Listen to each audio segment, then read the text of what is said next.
Chaque jour, Charles et Carole vous présentent la leçon de l'école du sabbat.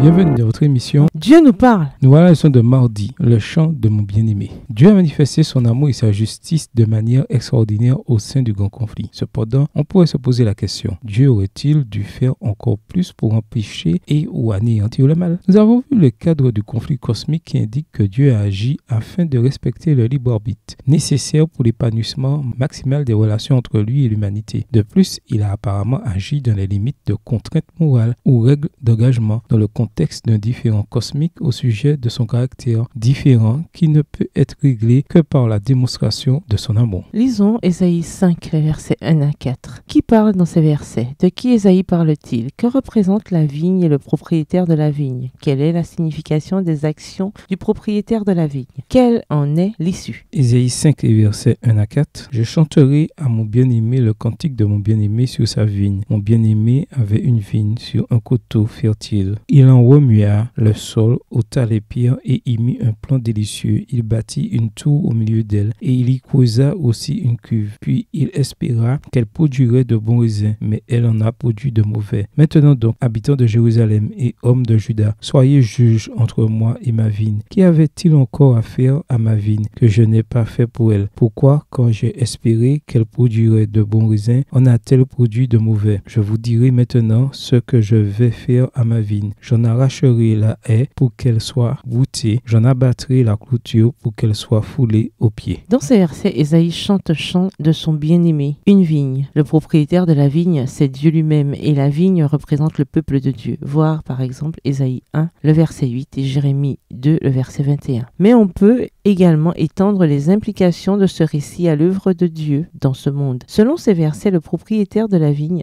Dieu, a fait tout ce que l'on pouvait raisonnablement attendre pour assurer le développement de sa vigne. La vigne aurait dû produire de bonnes grappes, mais elle n'a produit que des raisins sauvages dans la version Darby, que d'autres versions traduisent par infect. En effet, la tournure en hébreu peut être traduite également par fruits purs. La vigne de Dieu produit donc des fruits pourris. Ésaïe 5, verset 3 se tourne ensuite vers Dieu qui invite alors les gens à juger entre lui et sa vigne. Et dans Ésaïe 5, verset 4, Dieu lui-même présente la question capitale: Qui avait-il encore à faire pour ma vigne que je n'ai pas fait pour elle? Pourquoi, quand j'espérais qu'elle produirait de bons raisins, a-t-elle produit des raisins sauvages? Version Darby. Qu'aurait-il pu faire de plus? Comme c'est intéressant que Dieu demande à d'autres de juger ce qu'il a fait. Quand vous regardez à la croix où Dieu s'est offert lui-même en sacrifice pour tout notre péché et que vous pensez à ces paroles, qui avait-il encore à faire pour ma vigne? Que n'ai-je pas fait pour elle? Quelle signification absolument prodigieuse prennent-elles? Au revoir. Et à demain si Dieu veut.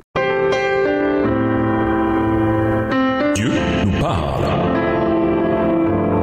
Chaque jour, Charles et Carole vous présentent la leçon de l'école du sabbat.